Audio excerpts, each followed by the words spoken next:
Hello and welcome back to RPG PhD. I'm Dr. Ben. You describe the room: dusty bookshelves, a cracked window, a blood stain by the door, moonlight cutting across the floor.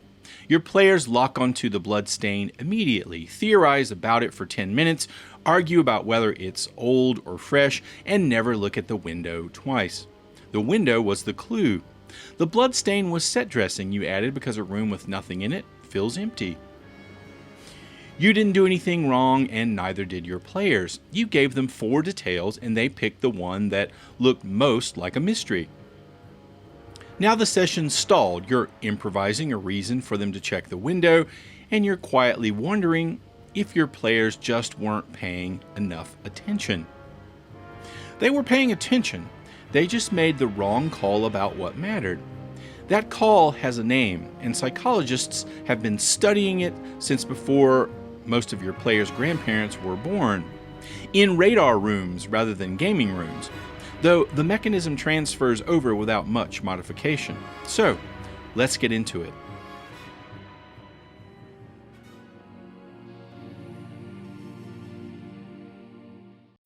During the Second World War, radar operators stared at scopes full of static, trying to tell an incoming aircraft from noise on the screen.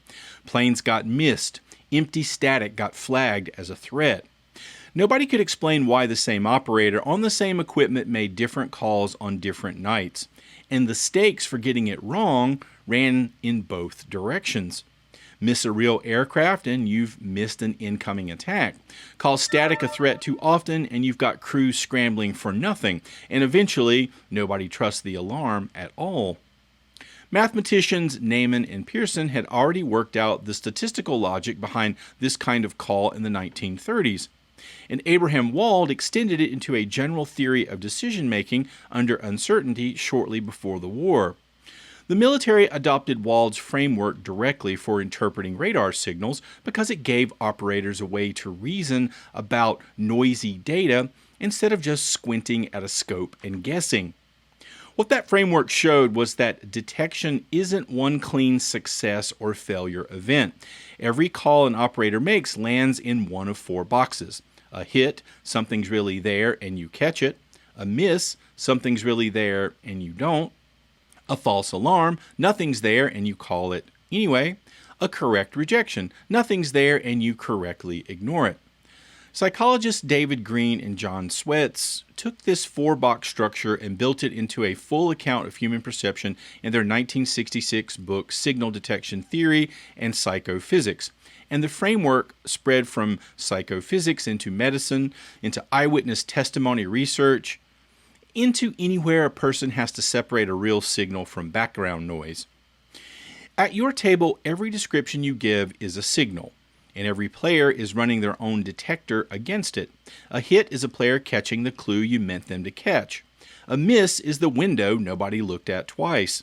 A false alarm is 10 minutes spent theorizing about a blood stain that was never more than set dressing.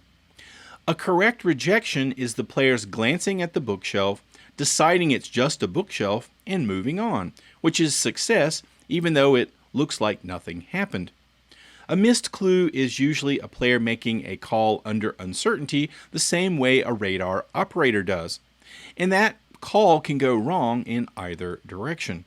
Here's the part that often trips people up. 2 radar operators looking at the exact same scope can make different calls, and both can be doing their job correctly. One operator expecting an attack lowers the bar for what counts as a signal and starts calling static a plane. Another operator expecting a quiet night raises the bar and risks missing the real aircraft entirely. This is the response criterion, and it shifts based on what each operator believes the cost of being wrong looks like. Signal detection theory treats this as a separate variable from how good the operator actually is at the job. Green and Swets split detection into 2 measures that move independently. Sensitivity, which is how well someone can tell a real signal from noise when they're looking straight at it, and criterion, which is where they set the bar for calling something a signal at all. A skilled operator with a cautious criterion and a skilled operator with an aggressive one will produce different results on the same data, and neither result tells you anything about which operator is more skilled. The theory's receiver operating characteristic, a curve plotting hit rate against false alarm rate, exists specifically to pull those two things apart, so researchers stop confusing a shifted threshold for a change in ability. Run that same split at your table. A player who consistently spots your clues but also flags half the flavor text as suspicious doesn't have worse instincts than a player who catches fewer clues but almost never chases a false lead. The first player has high sensitivity and a loose criterion. The second has similar sensitivity and a tighter criterion. There's a wrinkle here worth discussing. The criterion doesn't just shift once at the start of a session. It shifts per detail in real time based on whatever working theory the player already holds. Once a player decides the bloodstain is the clue, they start filtering everything through the bloodstain theory, discounting details that don't fit in and inflating details that do, which is confirmation bias doing the same job the response criterion does in radar terms. This is why simply repeating the real clue louder or again sometimes fails. The player isn't failing to hear it. They've actively discounting it because it contradicts a theory they've already committed to. And no amount of volume fixes that. What fixes it is breaking the theory first, usually by introducing something that directly contradicts it before reintroducing the real signal. Confusing the two is how a game master ends up telling an eagle-eyed player to read the room less when the actual issue is that the campaign has trained them to treat every detail as a potential clue. Your players have a response criterion too, and you've built it. If every room you've ever described has a hidden clue, your players will investigate the wallpaper. If half your rooms are just rooms, your players learn to wait for a signal before committing attention. Say you run 6 sessions in a row where the important object is always the thing described last. Your players will learn that pattern, whether you meant to teach it to them or not, and by session 7 they're auto-flagging the final noun in every description, useful clue or not. Neither threshold is wrong on its own. The problem shows up when the threshold you've trained doesn't match the scene you're actually running, because when a real clue reads as flavor text, or flavor text reads as a puzzle that nobody can solve.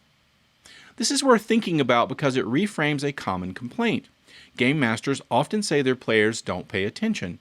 Some of the time, what's actually happened is the game master shifted the signal without telling anyone, and the players are still using the previous threshold. A whisper carries across a silent room. The same whisper disappears in a crowded bar. The signal didn't change, but the noise around it did. Picture 2 versions of the same scene. In the first, you describe a study, a desk, 2 chairs, a bookshelf, and a half-burned letter in the fireplace. 4 details, one of them the clue, and it stands out because it's competing against almost nothing. In the second version, you take your time. Dust motes hang in the light from the window. Old leather holds its smell even after the reading chair went cold. The floorboards creak under a specific spot, the one right by the door. A portrait watches from above the mantel, and something says its eyes always gets a comment. Then, almost in passing, there's a half-burned letter in the fireplace. It's the same clue, now competing against 6 other details for the player's attention. Dense description builds atmosphere, and atmosphere matters. But density has a cost, and the cost is signal clarity. If you want a detail to register, it needs to stand out against whatever noise floor you've set for that scene. If you want a detail to hide, more noise is the tool for that. There's a name for why this works, and it predates signal detection theory by a few decades. German psychologist Hedwig von Restorff found in 1933 that when people are shown a list of similar items with one item that stands out, that item gets remembered far better than the rest, a finding now called the von Restorff effect, or the isolation effect.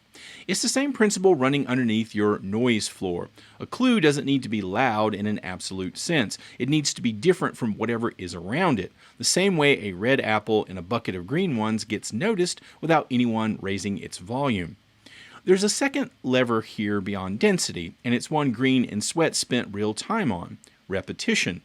A detector's odds of catching a weak signal improve when that signal gets presented more than once, because the observer is integrating information across multiple looks instead of betting everything on a single glance. You already use this instinctively when you have an NPC mention the same rumor twice in different conversations, or when you describe the locked door once on the way in and again on the way out. You're giving the players a second and third chance to clear the noise floor, which raises the odds of a hit without you having to strip the scene down to bare information. This is also where the theory scales up past a single room. A session has its own noise floor built from everything competing for player attention across the whole night. Side quests, banter, combat, the 6 NPCs you introduced in the tavern.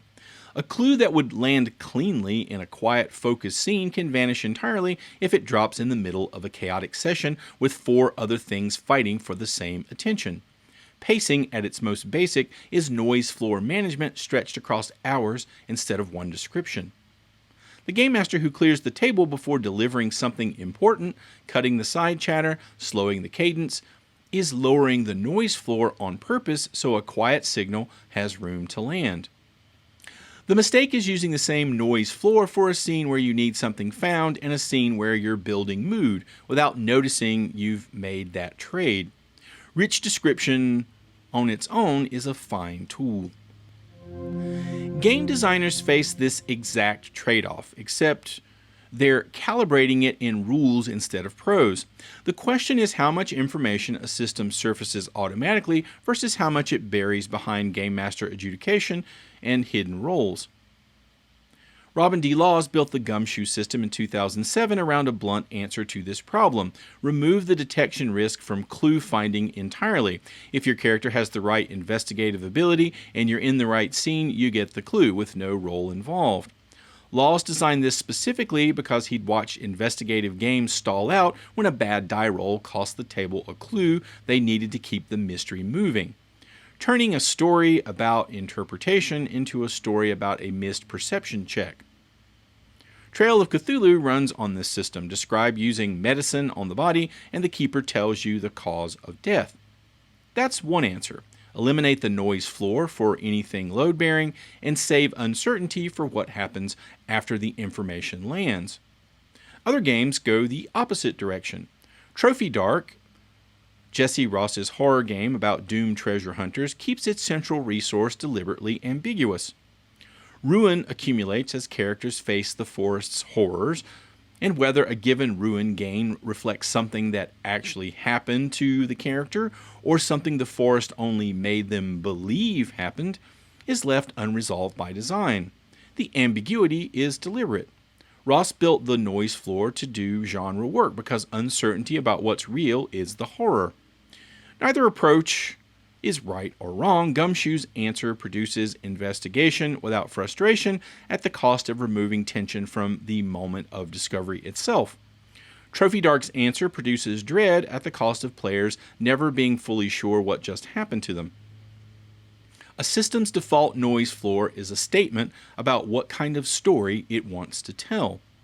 The same isolation principle from earlier shows up in how designers lay out a rulebook. Not just in how a game master describes a room. A call-out box, a bolded rule, a sidebar with different art treatment. These all exist to make one piece of information stand out against the noise floor of a full page of text, using the same mechanism that makes a clue register in a sparse room. A rulebook that bolds everything has the same problem as a game master who describes every object with equal weight. A radar operator gets better at spotting real aircraft the longer they work the same equipment, because they're building a mental model of what a signal looks like against that specific noise floor. Green and Swets documented this as a real effect, distinct from raw sensory ability. Sensitivity itself improves with practice against a consistent environment, which is why an experienced operator outperforms a newcomer on the same scope, showing the exact same static. The improvement is a better trained model of what to expect, not just sharper eyesight. Your players do the same thing across a campaign. The first handful of sessions function as a training set. Players are watching everything you do and building a working theory of your signal. They learn your tells, the pause before something important, or the tone shift when you're about to say something that matters. The detail you repeat because you want it to stick. A few sessions in, and a sharp table has effectively reverse engineered your game mastering style into a detector tuned specifically to you, and that detector will outperform a brand new player sitting on the same session, even if the new player is paying just as much attention. This has a practical edge to it. When a new game master inherits an ongoing campaign, or you're changing out your game master, they're taking over more than the plot. They're taking over a detector the table spent months training on, someone else's conventions, and if the new game master's signaling habits differ even slightly, that mismatch shows up immediately as players seeming to miss things they would have caught last session. That trained detector is an asset, and it can be fragile. If you change your signaling conventions without telling anyone, players don't recalibrate instantly, they keep using the old model, and it fails them in the new scene. A game master who spent months teaching players that a certain kind of emphasis means remember this can't drop that convention for one campaign arc and expect it to land the same way. The players will read silence where you meant a shift. There's a second effect running alongside the training one, and it works against you no matter how well calibrated your table is. In 1948, psychologist Norman Mackworth built an experiment simulating exactly the kind of long-term monitoring radar operators in the British Air Force had to sustain, watching a clock hand for rare irregular jumps over a 2-hour period. Detection accuracy dropped sharply within the first 20 to 35 minutes, regardless of how alert or motivated the operator started out, a finding now called the vigilance decrement. The same thing happens at your table. A player's ability to catch a real signal isn't constant across a 4-hour session. It degrades on a curve, and a critical reveal delivered at hour 3, buried in the fatigue of unbroken exposition, is fighting the same uphill battle a radar operator fights at minute 30 on the clock test. This is an argument for placing your most important beats earlier in a session or building a real break-in before you need the table's detector working at full strength. Consistency here is about respecting the pattern recognition your table has actually built, because that pattern recognition is doing real cognitive work every session. Now let's look at some pitfalls. Describing every object in a room with the same weight erases your noise floor completely. A game master who spends 30 seconds on the rug, 30 seconds on the chandelier, and another 30 seconds on the actual clue has taught the players that description carries no information, only atmosphere. And now they can't tell texture from signal even when you want them to. Signaling too hard in the other direction turns mystery into procedure. If your voice drops, you pause and you make deliberate eye contact every single time something matters. Instead of building tension, you've built a neon sign. Players might stop engaging with the fiction in front of them and start watching you for the tell instead, which means the mystery is being solved by reading the game master rather than reading the room. Confusing hidden and interesting is a common trap. A game master proud of how well a clue is buried has usually just made it invisible.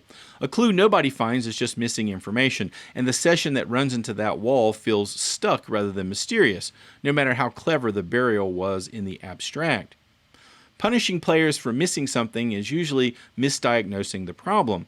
A game master who sighs or says, "Are you sure that's what you want to do?" or drops a heavy hint after a miss is treating the miss as an attention failure. Most misses trace back to a noise floor that buried the signal too deep for the scene you needed it to serve, which makes the fix a design fix and not necessarily a player behavior fix. Assuming a missed clue means the players need it repeated louder or again ignores that they may have already committed to a different theory entirely. A player convinced the butler did it will read right past a clue that points somewhere else because it contradicts a story they've already accepted. Repeating it might not help, it just gets filtered out again. Now let's look at a step-by-step guide. So, if you're calibrating your table's signal-to-noise ratio, pick a consistent delivery convention for this matters. Whether that's a tone shift, a pause before the sentence, or repeated phrase, and use it on purpose instead of by accident. If your convention is a half-second pause before the important line, practice that pause on a throwaway detail early in the session so the table has already calibrated to you before you need it to carry weight. Or make your approach varied if you like. Audit your room descriptions for noise before you run them, not during. Read back through your prep and count the details in any scene that needs a clue found. If you've got more than 4 or 5 competing for attention, cut the ones that aren't doing double duty as mood and information. Then separately, look at the scenes where you want something to hide and add detail back in deliberately. A second smell, a second sound, something that gives the players attention somewhere else to land besides the thing you're burying. Match your noise floor to the genre you're running and set that expectation with the table before the first session, not through trial and error over the first few. Horror wants a higher floor where uncertainty about what's real is doing narrative work and players shouldn't be able to fully trust their own detector.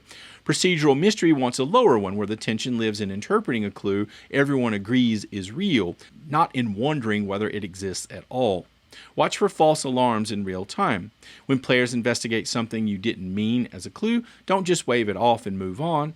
That's live information about what your table has been primed to notice, and it's worth a mental note or an actual note so you can adjust your signaling for the rest of the session, instead of finding out 3 sessions later that your players have been chasing ghosts. Or allow those new trails to generate new previously unknown leads or adventures. When a real clue gets missed, check your noise floor before you check your players. Sometimes the room was too dense for the signal to clear it. If you can't tell, do a cold read of your own notes and count what that clue was actually competing against in the scene. If a player has locked onto the wrong theory and is reading past your actual clue, don't just repeat it, introduce something that directly contradicts their working theory first. A single piece of evidence that doesn't fit the Butler did it story will do more to reopen their attention than restating the real clue for the 3rd time because you're breaking the filter instead of shouting through it. Consider placing your most important reveal earlier. Attention isn't flat across a 4-hour session, it degrades the longer people have been sustaining focus. So, a critical beat, say for the last 20 minutes, is competing against a table that might be running on fumes by that point. If the plot allows it, move your best material into the first half, or be sure to give some intentional downtime in the back half before important reveals. Your homework for this week: pick one scene from your next session and run the audit before you sit down at the table. Count the details competing for attention, decide which ones are earning their place, and cut what isn't. If this gave you something to think about in your own descriptions, be sure to hit that like button, consider subscribing, and drop a comment below. And share this with a game master in your group who you think might find it useful. And as always, thanks for watching. See you next time.